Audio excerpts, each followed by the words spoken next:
ఆయన యొద్దకు వచ్చి జనులు గుంపులుగా ఉండుట చేత ఆయన దగ్గరకు రాలేకపోయిరి.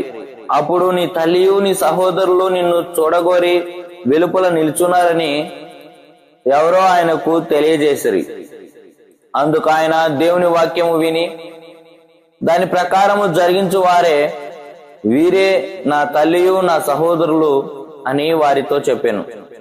మరి ఒకనాడు ఆయన తన శిష్యులతో కూడా ఒక దోణి ఎక్కి సరస్సు అద్దరికి పోదామని వారితో చెప్పగా వారు ఆ దోణెను త్రోసి బయలుదేరిరి. వారు వెలుచుండగా ఆయన నిద్రించెను. అంతలో గాలి వాన సరస్సు మీదకి వచ్చి దోణి నీళ్లతో నిండినందున వారు అపాయకరమైన స్థితిలో ఉండిరి.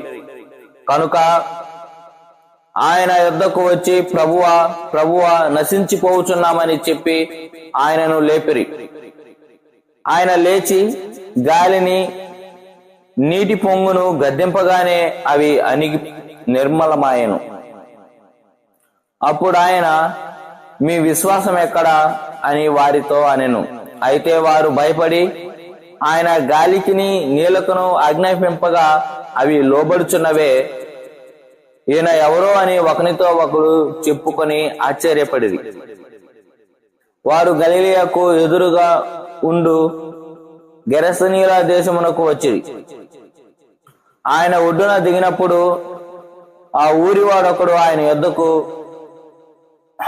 ఆయన ఒడ్డునకు వచ్చినప్పుడు ఆ ఊరివాడొకడు ఆయన ఎదురుగా వచ్చెను.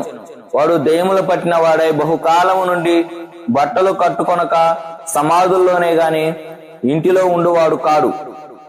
వాడు యేసును చూసి కేకలు వేసి ఆయన ఎదుట సాగిలపడి, యేసు, సర్వోన్నతుడైన దేవుని కుమారుడా, నాతో నీకేమి?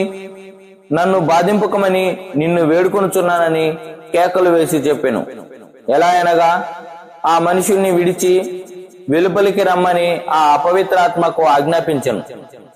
అది అనేక పర్యాయములు వాణ్ణి పట్టుచూ వచ్చెను. కనుక వానిని గొలుసులతోనూ కాలి సంకెళ్లతోనూ కట్టి కావలి అందుంచిరి గాని వాడు బంధకములను తెంపగా దయ్యము వానిని అడవిలోనికి తరుముకొని పోయెను.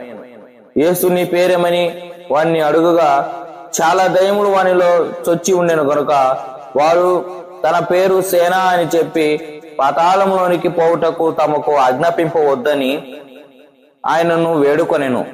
అక్కడ విస్తారమైన పందుల మంద కొండ మీద మేయుచూ ఉండెను గనుక వాటిలో చొచ్చుటకు తమకు సెలవిమ్మని ఆయనను వేడుకొనగా ఆయన సెలవిచ్చెను.